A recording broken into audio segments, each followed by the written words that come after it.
ఇవేవి అదెవరో చెప్పారు మొన్న ఆ స్కూల్లో మీరు ఎందుకు చేర్పించారంటే కిటికీలు బాగున్నాయని చేర్పించాను సార్ అంట. అంటే గాలి వస్తుంది కదా క్లాసుల్లోకి అని. అంటే అంత ఘోరం. మిగతా వాటిలో అది కూడా రావట్లేదు, గాలి వెలుతురు కూడా రావట్లేదు. అంటే విద్యార్థులకి చిన్నప్పటి నుంచి ఓన్లీ చదువే కాకుండా గేమ్స్ ఉండాలి, ఆటలు స్పోర్ట్స్ ఉండాలి, ఎక్స్ట్రా కరిక్యులర్ యాక్టివిటీస్ ఉండాలి. అవన్నీ ఉండడం వల్ల ఏమవుతుందంటే సోషలైజేషను, టీమ్ స్పిరిట్, రిలాక్సేషను, ఫిజికల్గా ఫిట్నెస్ ఇవన్నీ ఉంటాయన్నమాట.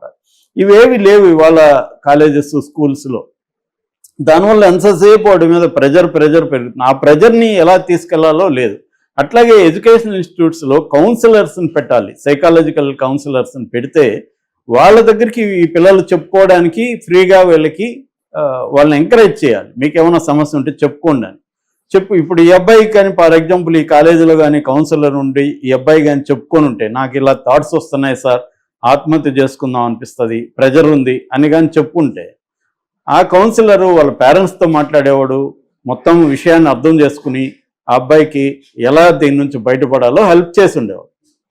అలా హెల్ప్ ఎప్పుడైనా కూడా మన సమస్యని మనమే పరిష్కరించుకోలేము. చాలాసార్లు ఏంటంటే ఎవరికో ఒకరికి చెప్పాలి. అది చెప్పే వ్యక్తి ఎవరు ఉండాలి? కొంత నాలెడ్జ్ ఉండాలి. లేదు మనకంటే ఘోరమైన వ్యక్తికి చెప్పామనుకో అది ఇంకా అతను పెంచుతాడు. మన చుట్టూ ఎక్కువ మంది టాక్సిక్ పీపుల్ ఉంటారు, నెగిటివ్గా మాట్లాడే వాళ్ళు ఉంటారు. వాళ్ళకి చెప్పామనుకో మంది తీసుకెళ్ళి 10 మందికి చెప్తాడు వాడు మెంటల్ అంటారా వాడికి అది ఇదని.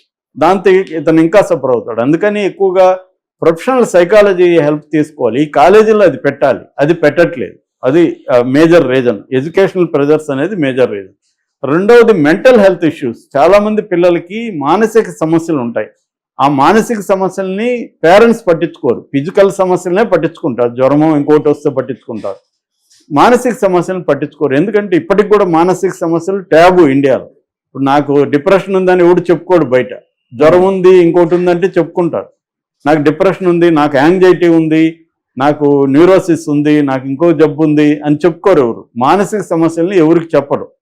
ఫేస్బుక్లో నాకు జ్వరం వచ్చింది ఈరోజు హాస్పిటల్లో చేరానని పెడతాడు, కానీ నాకు బైపోలార్ డిసీజ్ అని చెప్పారు ఇందాక హాస్పిటల్ సైకాట్రిస్ట్ దగ్గరికి వెళ్తున్నానని పెట్టరు. ఎందుకు పెట్టరు? వీళ్ళు పిచ్చోళ్ళలాగా చూస్తారు. ఈ అబ్బాయి కూడా నేను పిచ్చోడు అయిపోయినానని రాసుకున్నాడు కదా, పిచ్చోళ్ళలాగా చూస్తారు కాబట్టి చెప్పుకోరు అనమాట. అందుకని అదొక major issue. Mental health issues ఉన్నప్పుడు మన సమాజంలో ఇంకా ట్యాబు ఉంది. సైకాలజిస్టుల దగ్గరికి పోవడం కూడా ఒక తప్పులాగా భావిస్తాం, అది తక్కువ అనుకుంటాం, అందరూ పిచ్చోడు అనుకుంటారేమో అని మనం ఎవరికి చెప్పం. సైకలాజికల్ ఇష్యూలను మన లోపలే పెట్టుకుంటాం. ఇది మేజర్ ప్రాబ్లం. సో మూడవది ఫ్యామిలీ వైపు నుంచి. ఫ్యామిలీ వాళ్ళు పిల్లలకి అన్నీ ప్రొవైడ్ చేస్తారు, కానీ దాని చుట్టూ వీడిని ఒక పెట్టుబడి మారిగా ఫీల్ అవుతారు. నీ మీద ఇంత పెడతానో నువ్వు ఇంత ఇవ్వాలి ప్రొడక్షన్. అంటే వీడేదో ఒక ప్రోడక్ట్ లాగా, కొడుకో కూతురు ఒక ప్రోడక్ట్ లాగా నీ మీద ఇంత ఇన్వెస్ట్ చేస్తున్నాం కాబట్టి నువ్వు మాకు రిటర్న్ ఇంత ఇవ్వాలి, అంటే నువ్వు ఈ ర్యాంక్ ఇవ్వాలి, ఇంత మార్కులు తెచ్చుకోవాలి. ఇది ప్రెజర్ చిన్నప్పటి నుంచి, ఎల్కేజీ నుంచి. ఎందుకంటే ఇవాళ ఎల్కేజీకి యూకేజీకి ₹1,00,000 పర్ ఇయర్ ఖర్చు. ఇంకా కొన్ని వాటిలో అయితే 7-8 lakhs కూడా పెడుతున్నారు. ఇంకా కూడా ఎక్కువ ఉండొచ్చు, అది వేరే విషయం. యావరేజ్లో చెప్తున్నా. సో యావరేజ్లో ఒక 1 lakh ఎల్కేజీకి యూకేజీ దగ్గర నుంచి పెడుతుంటే పేరెంట్స్ ఎక్స్పెక్ట్ చేస్తారు కదా. సో ఇక్కడ నుంచి వాళ్ళ మీద ప్రెజర్ మొదలవుతుంది. వాళ్ళు చెప్పకపోవచ్చు, చాలామంది గిల్ట్ మొదలవుతుంది పిల్లలకి. ఎందుకంటే నేను అమ్మా నాన్నని ఎంత బాధ పెడుతున్నాను, నేను వీళ్ళకి కౌంటర్గా ఇవ్వలేకపోతున్నాను, రిజల్ట్స్ ఇవ్వలేకపోతున్నాను. ఎందుకంటే వీళ్ళ శక్తి సామర్థ్యాలు అంత ఉండనప్పుడు వీళ్ళకి గిల్ట్ వస్తుంది. సో ఇది పేరెంటల్ మైండ్ సెట్ కూడా మారాలి. అట్లాగే నాలుగవది బుల్లింగ్ ఉంటారు. ఆత్మహత్యల కారణాలు చెప్తున్నాను. బుల్లింగ్ అంటే కొంతమంది గట్టిగా ఉండే విద్యార్థులు, వీక్గా ఉండే, బలహీనంగా ఉండే విద్యార్థుల్ని ఫిజికల్గా కావచ్చు, మానసికంగా కావచ్చు, వాళ్ళని వేధించడం ర్యాగింగ్ పేరుతో కూడా ఎవ్రీ ఇయర్ వందలాది మంది మన దేశంలో చనిపోతున్నారు. సో ఈ రీజన్స్ని గవర్నమెంట్స్ పట్టించుకోవాలి, ఎడ్యుకేషన్ ఇన్స్టిట్యూట్స్ మ్యాండేటరీ చేయాలి, సైకాలజిస్టులను పెట్టాలని. అట్లాగే పేరెంట్స్ కూడా మారాలి.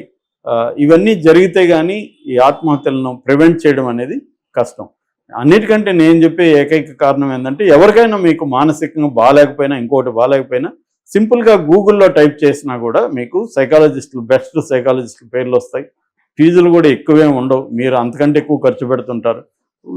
వెళ్ళి వాళ్ళతో ఓపెన్గా చెప్పండి నా సమస్యలు అని. సగం మీకు అక్కడే పరిష్కారం అవుతాయి. మీరు లోపలే పెట్టుకొని ఉంటే అది కొండలాగా పెరిగిపోయి భారం అయిపోయి బతకలేమనిపిస్తుంది.